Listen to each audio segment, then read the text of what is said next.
ఒక్కసారి కొమ్మూరి గోల్డ్ కి కాల్ చేయండి. తాకట్లో ఉన్న మీ బంగారాన్ని విడిపించి మార్కెట్ ప్రైస్ కి వాళ్ళు కొనుక్కుని మిగతా డబ్బులు మీకు ఇచ్చేస్తారు. హాయ్ హలో నమస్తే వెల్కమ్ టు మనం టీవీ. నేను మీ చార్మి.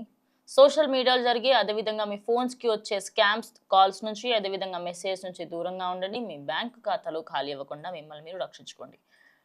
మిర్జాగూడ ఈ ప్లేస్ విన్న వెంటనే ఎవరైనా కూడా డ్రైవర్స్ కూడా హళ్ళెత్తిపోతూ ఉంటారు. అమ్మో ఆ రోడే దారుణంగా ఉంటుంది, అక్కడ నుంచి బయటకు వస్తే చాలరా నాయన అనుకుంటారు. ఎందుకంటే ఎప్పుడు అక్కడ కర్వ్స్ ఎక్కువగా ఉండడము, అదేవిధంగా రోడ్స్లో ఎక్కువగా గుంతలు ఉండడం, యాక్సిడెంట్స్ ఎక్కువగా జరుగుతూ ఉంటాయి.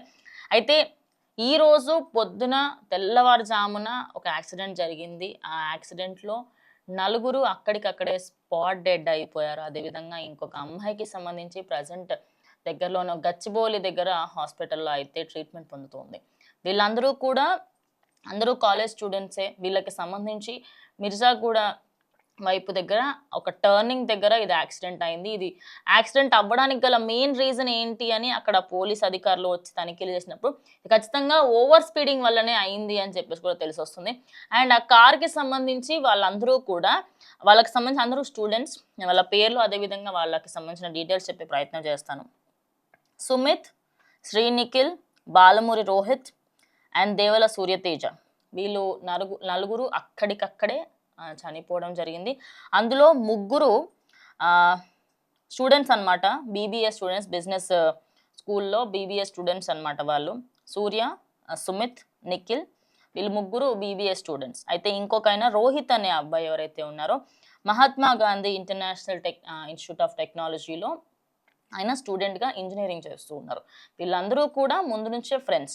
దాని తర్వాత ఇంకొక అమ్మాయి శుంకరి నక్షత్ర, తిను కూడా బీబీఏ ఫైనల్ ఇయర్ చదువుతూ ఉంది అమ్మాయి. అయితే వీళ్ళందరికీ సంబంధించి అక్కడ ఏదైతే కార్ యాక్సిడెంట్ జరిగిందో జరిగిన వెంటనే స్పాట్లోనే వీళ్ళు నలుగురు మృతి చెందడం జరిగింది. అమ్మాయి మాత్రం కొన్ని గాయాలతోని బయటపడింది అనమాట. వెంటనే అక్కడికి పోలీసులు అదేవిధంగా అంబులెన్స్ రావడంతో అమ్మాయి ప్రాణం ఒక్కడే కాపాడగలిగారు.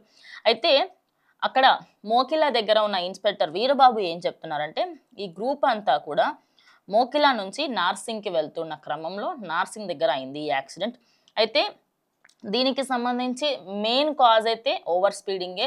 ఎందుకంటే సడన్గా అక్కడ ఒక చెట్టు రావడము అండ్ ఆ సైడ్కి మలపాలి అనుకునే క్రమంలోనే ఎక్కువ స్పీడ్లో ఉండడంతో ఆ బ్యాలెన్స్ ఆక డైరెక్ట్గా వెళ్ళి ఆ చెట్టుకి గుద్దేసుకొని స్పాట్లోనే వాళ్ళు చనిపోవడం జరిగింది. ఇక దానికి సంబంధించి కేసు నమోదు చేశారు.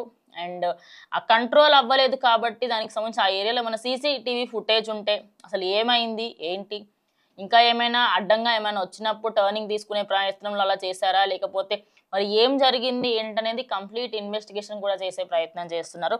ఇక దానికి సంబంధించి బాడీస్ అన్నిటినీ కూడా చేవలలోని ఒక గవర్నమెంట్ హాస్పిటల్కి అయితే పంపించడం జరిగింది పోస్ట్ మార్టం ఎగ్జామినేషన్ కోసము. ఒక కేసు కూడా కంప్లైంట్ ఫైల్ చేసుకున్నారు అక్కడి పోలీసులు. మరి దానికి సంబంధించి ఇన్వెస్టిగేషన్ కూడా స్టార్ట్ చేశారని తెలుస్తోంది. మరి ఈ అమ్మాయికి సంబంధించి దగ్గరలో గచ్చిబౌలిలోని ఒక ప్రైవేట్ హాస్పిటల్లో ఇంకా అమ్మాయి చికిత్స పొందుతుంది. మరి అమ్మాయి బ్రతికాలి, అదేవిధంగా ఆమె అక్కడ ఏం జరిగింది ఏంటనేది చూసినా ఒక సాక్షిగా ఆమె ఏమైనా చెప్తుందా, మరి ఓవర్ స్పీడింగే అయిందా, లేకపోతే అక్కడ ఏమైనా చిన్నగా ఏమైనా అడ్డం వచ్చినప్పుడు వీళ్ళు టర్న్ తీసుకునే క్రమంలో చెట్టుకు గుద్దుకునే ప్రయత్నం ఏమైనా చేశారా, అంటే వేరే దానికోసం చూసి వీళ్ళ ప్రాణాల మీద తెచ్చుకున్నారా అనేది కూడా తెలుసుకోవాల్సి ఉంది.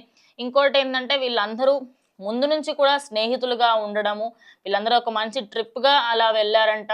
మరి అమ్మాయికి సంబంధించి తను బయటకు వచ్చి ఏమైనా చెప్తుందేమో చూడాలి. ఇంకో విషయం ఏంటంటే ఈ నార్సింగి అదేవిధంగా మిర్జాగూడ ఏరియాలో ఇది రెండో యాక్సిడెంటో మూడో యాక్సిడెంట్కో గత కొద్ది రోజులుగా దీనికన్నా ముందు కూడా ఒక భారీ యాక్సిడెంట్ జరిగింది. అది మనం మర్చిపోయే లోపే ఇప్పుడు ఇంకొక యాక్సిడెంట్ జరుగుతుంది. మరి ఈ ఏరియాకి సంబంధించి అక్కడి గవర్నమెంట్లో నార్సింగి దగ్గర ఉన్న పోలీసులు అదేవిధంగా ఆ ఏరియా రోడ్స్ ఏవైతే ఉన్నాయో అవన్నీ కూడా చాలా దారుణంగా ఉన్నాయని ఎప్పుడు కంప్లైంట్ ఇస్తూ ఉంటారు. ఆ రోడ్స్లో వెళ్ళిన వాళ్ళకి అర్థమవుతుంది ఇంత దారుణంగా ఉంటాయి అక్కడ రోడ్స్ అని. మరి గవర్నమెంట్ దానిపైన ఏమైనా యాక్షన్ తీసుకోబోతుందా? ఈ ఘాట్ రోడ్ టైప్లో ఉండడం, అదేవిధంగా ఎక్కువగా లొందలు ఉండడము, ఆ రోడ్ అంతా కూడా కొంచెం అన్ని బ్లాక్స్గా ఉండడం వల్ల కూడా ఇలాంటి యాక్సిడెంట్స్ అవుతున్నాయి అని చెప్పేసి చాలానే కంప్లైంట్స్ వచ్చినప్పటికీ అక్కడ రోడ్స్ అయితే ఇంకేమీ మారడం లేదు. మరి ఇప్పటికైనా ఆ రోడ్స్ని అంతా బాగు చేయాలి అని చెప్పేసి అయితే చాలామంది కోరుకుంటున్నారు. నిజం చెప్పాలంటే కొడుకుల్ని కోల్పోయి ఆ తల్లుల శోకము, ఆ పేరెంట్స్ బాధ ఏ విధంగా ఉందో వర్ణాతీతం అయి ఉంటుంది. వాళ్ళందరి ఆత్మకి శాంతి చేకూరాలని, అదేవిధంగా నక్షత్ర అనే అమ్మాయి ప్రాణాపాయ స్థితి నుంచి బయటపడింది కాబట్టి ఖచ్చితంగా ఆమె మేల్కొని ఆమె అక్కడ ఏం జరిగింది ఏంటనేది ఏమైనా సాక్షిగా ఏమైనా చెప్తుందేమో చూడాల్సి ఉంది. ఇది ఇవాళ వీడియో. ఇంకో వీడియోతో మళ్ళీ కలుస్తాం. అంటే కీప్ వాచింగ్ మనం టీవీ.